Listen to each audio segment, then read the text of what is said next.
Well, we're actually going to turn to someone who I've already mentioned on this show tonight. That's Vijay Prashad, the executive director of the Tricontinental Institute, who himself is engaged in a little conspiracy over the slap. Vijay, thank you so much for being with us. It's a pleasure to be with you. Thanks for having me. Yes.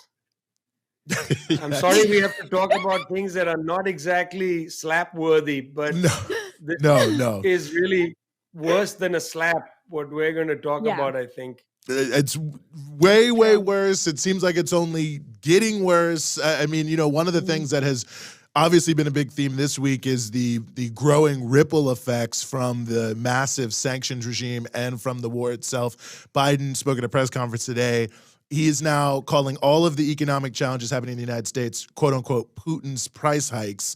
But obviously we're looking at hunger. I mean, I know you've been writing a lot about this, Vijay, but it does feel that, now as we get into the second month, really more of the story is starting to become that all around the world, there's some very serious challenges starting to emerge. Well, there's no doubt that the question of fuel prices and food prices is going to be the dominant theme for most people outside perhaps Europe and North America, where the focus is still on the war. I interviewed people in Central Asia, around the president of Kazakhstan, for instance, who gave a State of the Union address last week, in which he basically called for reconstructing Kazakhstan's food sovereignty. Kazakhstan, Turkmenistan, these Central Asian republics are going to be hit immediately because their economies are yoked to Russia. I mean, that's a normal situation since they are right bordering Russia, landlocked countries which rely on Russian ports for the exit of their own energy resources. When they sell energy to the world, it goes through the ports in Russia. And so they have been hit terribly hard. I was told in Uzbekistan, 65% of an average person's bill, their income, goes to food. This is going to increase by 5-6%. That's catastrophic for people. It's catastrophic. COVID inflation combined with Ukraine inflation is going to create chaos across the global south. Yeah, Vijay, I think I mentioned this when you and I talked a few weeks ago on Dispatches. Shout out to Dispatches. But we talked about the ripple effects on the global south, and I mentioned that just being in Lebanon, the price of oil has already risen, and it was already so expensive here because the government reduced subsidies. And I'm not suggesting that the global south is in a position to handle the coming crises better. I don't think the global south is in a position to, but I think it's going to really shock the global north, because usually the global north is because it's the imperialist core, is quite immunized from these sorts of shocks. But when we see what's happening with Russia saying that you have to purchase our oil and gas in rubles, it looks like the Europeans are saying no to that so far. I'm hearing from my family in the US that the price of everything had already gone up pretty dramatically even a month ago, even 2 months ago, and now it's increasing even more. We're hearing about price hikes in Germany.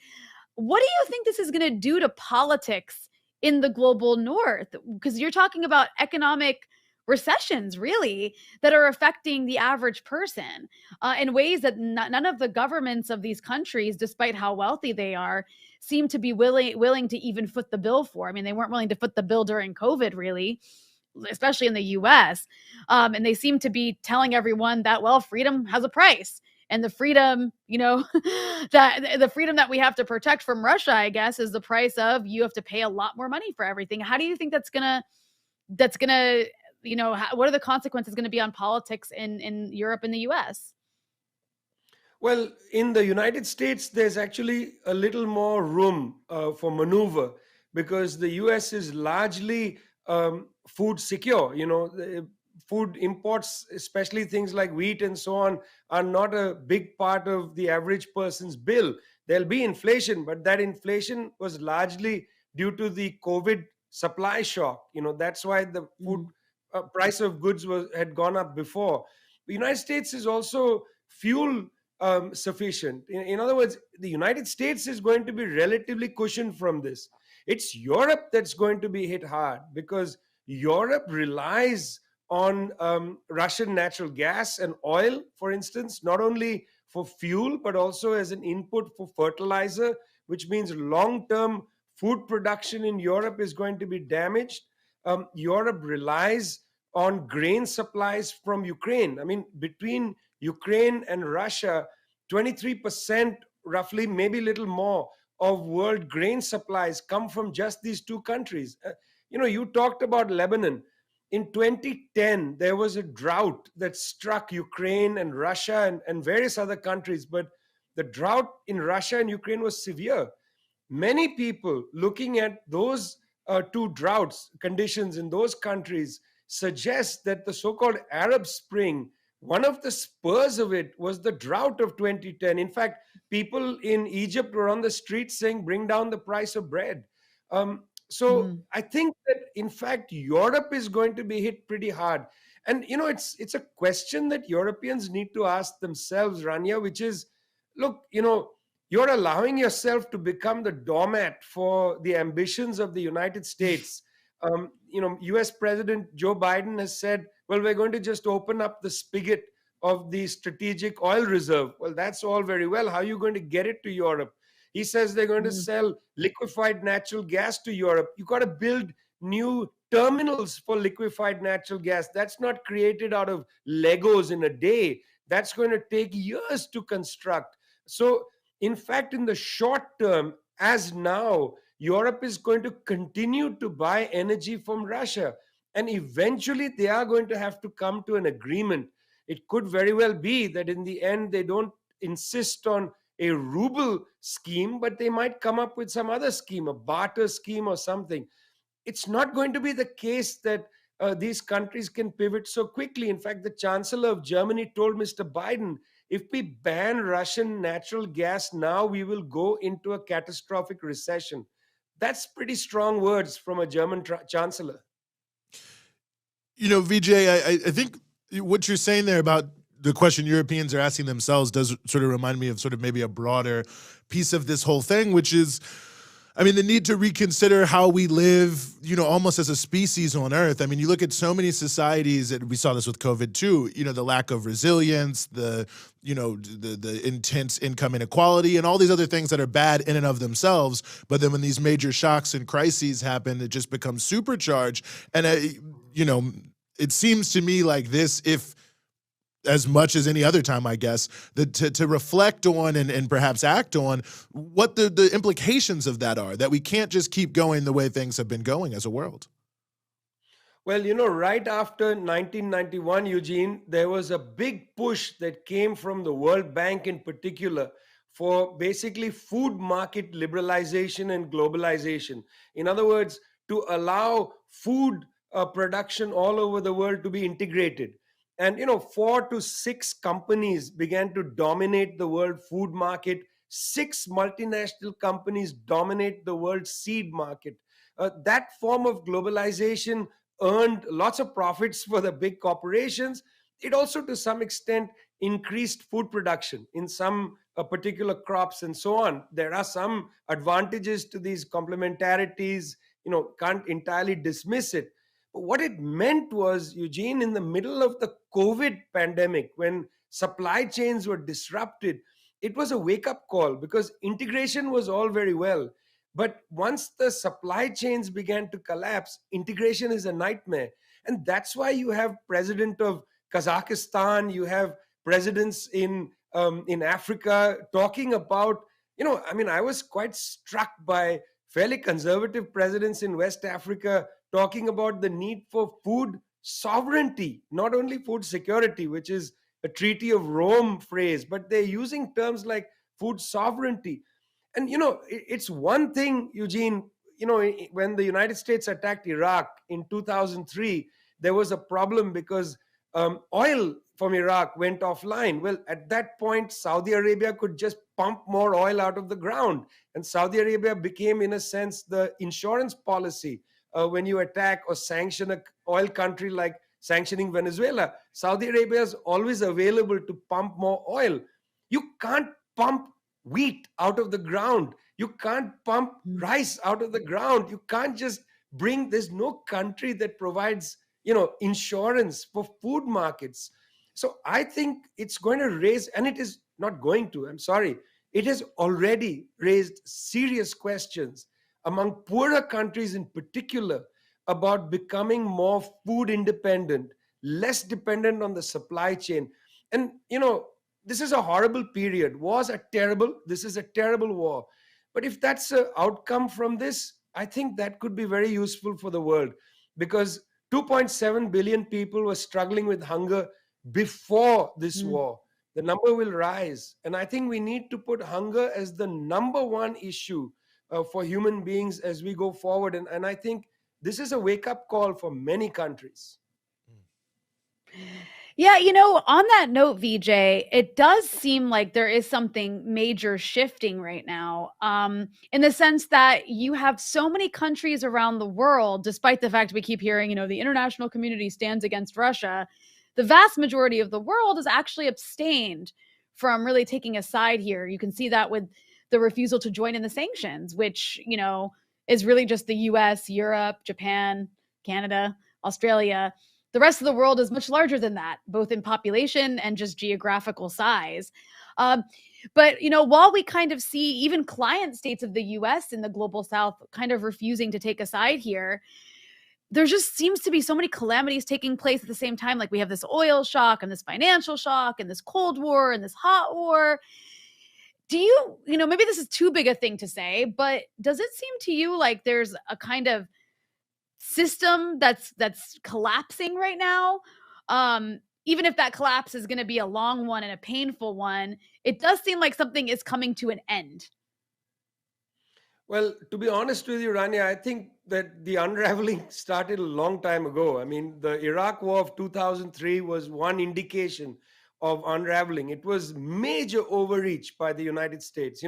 Now the press, New York Times and others are talking about, the Russian army being bogged down, unable to take Kiev, overreach of Russia. I mean, I've read this story before, but not in the New York Times. I read the story in Al Akhbar. I read the story in the Indian press during the Right. war in Iraq, when the United States had a very difficult time, in a sense, not only capturing Iraq. You remember that war went on for years. I mean, you have to include the two battles for Fallujah and so on. That war went on for years. It wasn't just weeks, and even weeks. You remember when the troops left Kuwait, they were bogged down in a sandstorm for I think it was over a week. The sandstorm stopped the transit. So the United States bombarded Baghdad with their heavy artillery from the skies, which is bombers and so on, and cruise missiles. Terrible, violent bombing of Baghdad. All forgotten now because the press is basically focused on the Russian bombing of Ukrainian cities in a way as amnesia for US bombing of other Mm. cities. But I don't want to get into that. The point I'm trying to make is this unraveling was from Iraq, from the war in Iraq, from the financial crisis of 2007, from the emergence of the Chinese Belt and Road Initiative. We're in the middle of a lot of shifting around. But I don't want to exaggerate the situation at all. This is a moment of deep contradictions. A country like India is actually excellent here. India continues to be part of the US policy of encircling China, part of the Quad with Japan and Australia and the United States. India continues to be in the Quad. So that's on the one side. On the other side, India has a very complicated relationship with Russia. The government does not want to condemn what the Russians are doing in Ukraine. It's not because India. It's not only because India imports large amounts of its defense equipment, what is known as defense equipment, but basically war machinery from Russia. 60% of India's military imports come from Russia. It's not merely because of that. It's also because India is keen not to see, and this is my understanding from talking to people in the external affairs division in India, people are keen not to see a conflict with a major nuclear power escalate out of control. People are Mm. very scared of this. yes, there have been previous wars, the war on Iraq and so on. But the war on Iraq in 2003 did not include two nuclear powers, which might get into even a so called accidental clash. Now, India and Pakistan have been to war with each other since both have had nuclear weapons. That's true. They both tested nuclear weapons in 1998 and then they went to war in 1999. Very bad timing, fellas. Very bad timing. But fortunately, Yeah. that was an engagement that took place in the Kargil area in Kashmir. It was contained. Fortunately, it didn't escalate out of control, but it could have. And many of us were very worried at the time. So I think this is a moment of great contradiction, not clarity. I don't think we can say, we're moving from a unipolar world to a multipolar world or anything like that. I think that's premature. We are at a time of great motion. I'm not sure which direction it's going to go in. The reason I hesitate from saying US unipolarity is over, Rania, is because the US still has 800 military bases around the world. It still has a forward policy that no other country can match. Recently, the Mm. Solomon Islands, just a couple days ago, decided to sign an agreement with the Chinese. This is a very significant development because it's China's attempt to break away from this first island chain that the US is setting up in the Pacific to encircle the Chinese. United States has basically built a wall around China. Um, just because they signed one agreement with the Solomon Islands doesn't mean weakness in the US military posture. We can't let our eyes off the fact that the United States continues to be the most powerful and aggressive country in the world. And they are not going to let any new world order appear without a major fight. These are very, very dangerous people. Mr. Biden might sometimes sound incoherent, but he's a very dangerous man. No, I think that point is very well taken and notable. Right after that Solomon Islands deal in Australia, the whole thing became, should Australia invade the Solomon Islands to check China? Well, Vijay Prashad, as always, deeply appreciate having you here. Tricontinental putting out excellent things on all of these issues, including on hunger, but appreciate some of your very valuable time here on the Freedom Side. Thanks a lot.